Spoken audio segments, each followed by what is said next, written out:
Assalamualaikum warahmatullahi wabarakatuh. Kami dari mahasiswa UIN Sunan Gunung Jati Bandung, Prodi Manajemen Keuangan Syariah 5B, akan mempresentasikan materi tentang media hegemoni yang beranggotakan Gina Cynthia Rahayu, Haifa Az-Zahra, Hana Zahrani, Hafidul Wahid, Henry Apriliansah, Ikni Ridwan Fuadi, Ica Wahidatun Nisa, Imas Eka Rizkiani, dan saya sendiri, Hira Sakinah. Materi yang pertama, saya akan menjelaskan pengertian dari hegemoni. Hegemoni berasal dari bahasa Yunani hegemonia, yang memiliki arti penguasa atau pemimpin. Hegemoni dapat diartikan sebagai bentuk penguasaan terhadap kelompok tertentu dengan menggunakan sumber daya kekuasaan tertentu seperti intelektualisme atau moralitas. Hegemoni dalam arti positif berarti masyarakat atau pihak yang dikuasai menyepakati nilai-nilai yang dibawa oleh penguasa dan mengikuti kepemimpinan mereka. Menurut Kamus Besar Bahasa Indonesia, hegemoni adalah pengaruh kepemimpinan, dominasi, kekuasaan dalam suatu negara atas negara lain. Konsep hegemoni berfungsi untuk menyaksikan atau menampilkan usaha dalam mempertahankan kekuasaan oleh pihak penguasa. Hegemoni sering disebut sebagai dominasi oleh suatu kelompok kepada kelompok lain tanpa adanya suatu paksaan, sehingga dapat diterima dengan baik. Lalu ada pengertian media. Media adalah alat yang dapat digunakan untuk menyebarkan suatu opini. Opini tersebut berusaha untuk dapat menembus ke dalam benak publik sehingga menjadi pemahaman bersama. Sedangkan opini yang berbeda-beda dari opini tersebut dianggap sebagai hal yang menyimpang dan berusaha dilawan. Kelompok yang dominan ingin sekali menguasai masyarakat dan akan menyebarkan paham yang mereka kehendaki agar mudah diterima oleh masyarakat umum.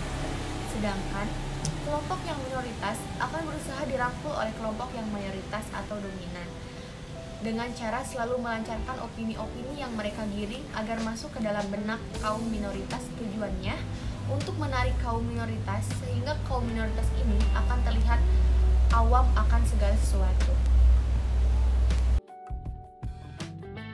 Saya akan melanjutkan materi dari Gina Cynthia.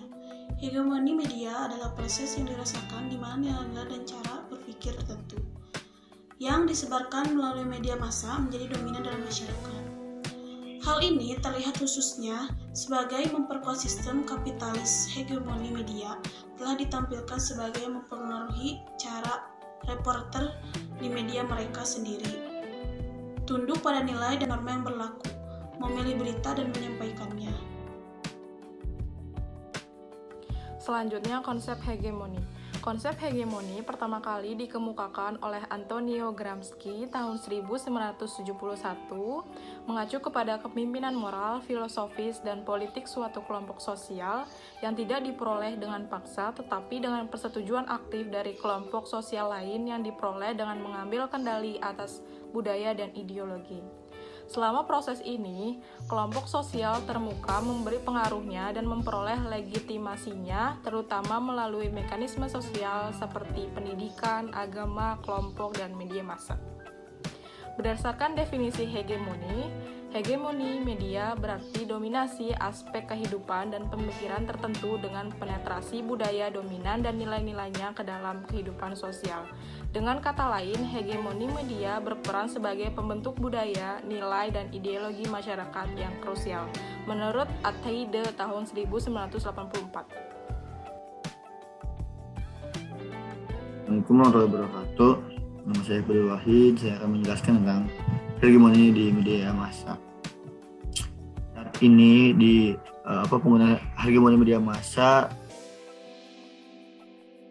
adalah sekumpulan tertentu lah orang-orang yang mempunyai gagasan atau opini yang dibuat oleh pemilik kepentingan atau kekuasaan, lalu disebarluaskan agar si penerima itu terdoktrin dan dapat menerima apa yang si penggagas itu diberikan.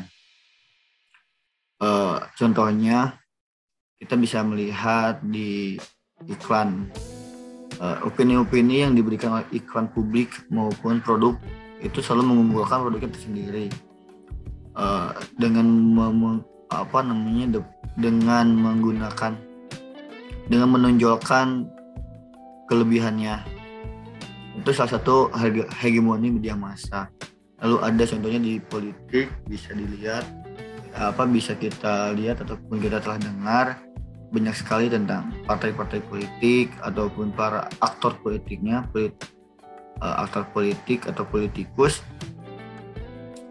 sering mengungkapkan gagasan di depan banyak massa agar mereka itu terdoktrin gitu. Gimana caranya mereka itu harus menarik simpati dan mereka bisa mendapatkan dukungan dari gagasan yang telah diberikan.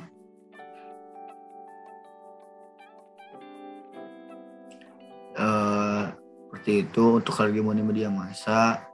Jadi dapat disimpulkan bahwa hegemoni media massa adalah suatu kalangan menarik perhatian agar opini atau gagasan mereka didengar oleh orang lain, sehingga gagasan itu dapat diterima dan dapat dapat dipercaya gitu oleh si penerima gagasan tersebut. Hanya itu yang dapat disampaikan. Materi selanjutnya itu. Terima kasih. Assalamualaikum warahmatullahi wabarakatuh. Di sini saya akan menjelaskan materi berikutnya adalah pengaruh-pengaruh yang terjadi akibat adanya hegemoni media. Pengaruh-pengaruh yang terjadi akibat adanya hegemoni media massa antara lain yaitu: poin pertama, dapat memberi keuntungan besar bagi para penguasa atau para pelaku media. Seperti contohnya berita yang ada di salah satu TV, yaitu TV One. Nah, mereka telah menghegemoni berita tersebut dan membahas politik. Itu sudah dikuasai oleh TV One tersebut.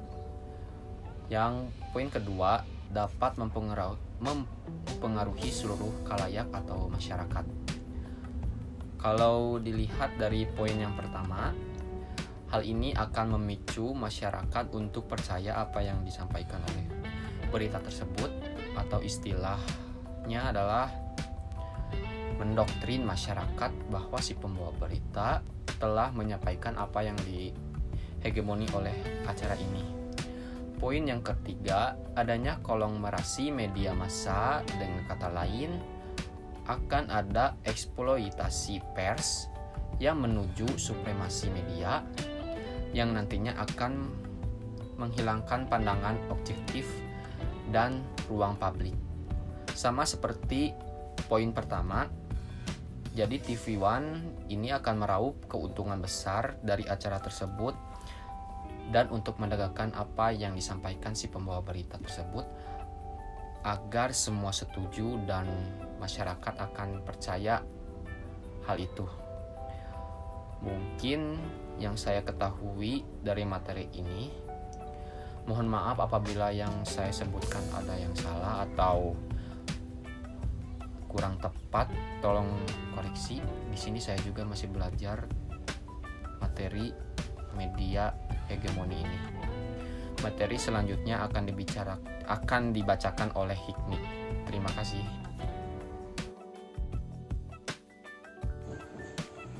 Assalamualaikum warahmatullahi wabarakatuh. Nama saya Hikmi Ridwan Puadi. Saya akan menjelaskan tentang hegemoni media sosial. Peradaban sudah kian tergerus zaman. Manusia di muka bumi ini secara komprehensif dan terpendam mulai meninggalkan hal bersifat konvensional dan beralih ke teknologi digital. Memang zaman sudah berubah menjadi generasi Z. Media sosial dipastikan sudah menjadi wadah dalam berbagai informasi dan sebagainya.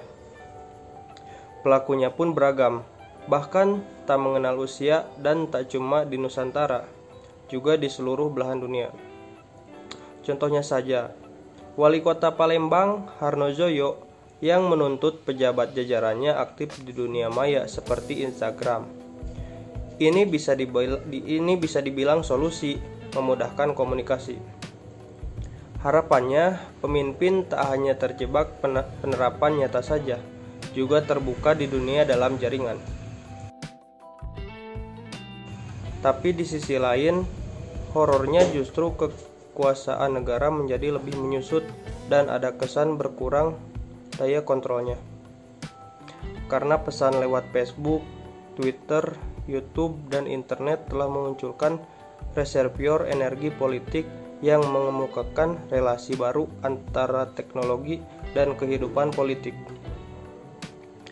Teknologi digital ternyata cukup powerful untuk dimanfaatkan dalam pembentukan opini di tengah kelompok masyarakat. Harus diakui memang media sosial atau internet menjadi penguasa pada dini ini. Mangsa penggunanya pun melonjak dan beragam. Perkembangan zaman benar-benar sudah tak terbendung. Bahkan sebagian sudah menggantung kehidupannya di internet. Wajar bila perkembangan dunia maya semakin pesat. Diharapkan para orang tua benar-benar tekun menjadi pengawas bagi generasinya. Jika tidak, maka secara memungkinkan akan digenggam dan dikendalikan media sosial.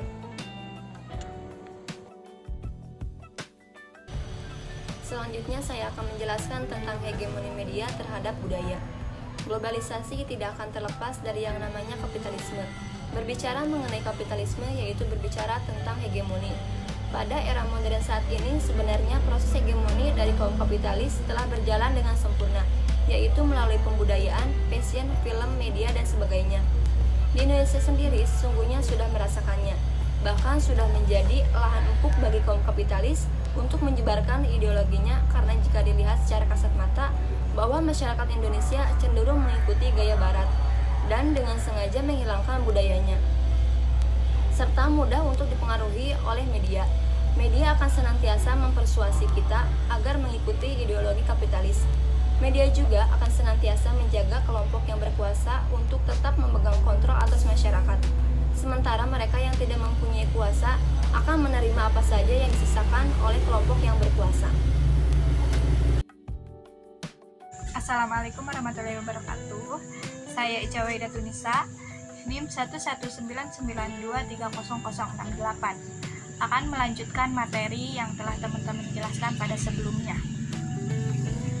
Hegemoni media dalam hal kapitalis ini tidak lagi berbicara tentang apa kebutuhan publik, tetapi apa keinginan publik telah dimanipulasi sesuai dengan kepentingan dan sasaran kapitalis ini.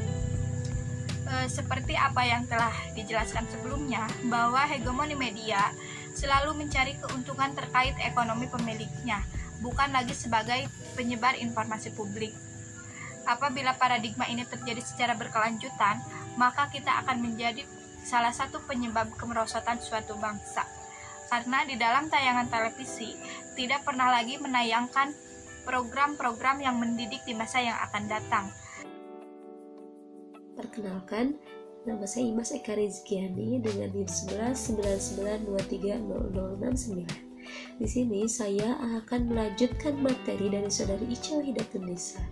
Maka dari itu, sesungguhnya media memang perlu terus dibenahi, karena jika tidak, persoalannya akan jauh lebih besar dan lebih kompleks. Perbaikan bukan melulu ada dalam ranah pendidikan, akan tetapi kita harus meninjau ulang sistem komunikasi dalam konteks historisnya, karena dengan itu maka akan muncul solusi untuk membenahi sistem media agar kembali ke fungsi sebenarnya. Meskipun kita hidup di era globalisasi, kita harus lebih kritis terhadap hal-hal yang dapat mengganggu ideologi-ideologi kita. Jangan sampai ideologi-ideologi kita dapat dipengaruhi oleh sistem kapitalisme. Meskipun sistem kapitalisme itu tidak dapat ditolak sepenuhnya, akan tetapi setidaknya kita dapat memilih dan memilah apa yang layak kita konsumsi dan apa yang tidak layak kita konsumsi. Terima kasih. Cukup sekian presentasi yang dapat kelompok kami sampaikan. Mohon maaf bila masih banyak kekurangan dan kesalahan. Terima kasih atas semua perhatiannya. Assalamualaikum warahmatullahi wabarakatuh.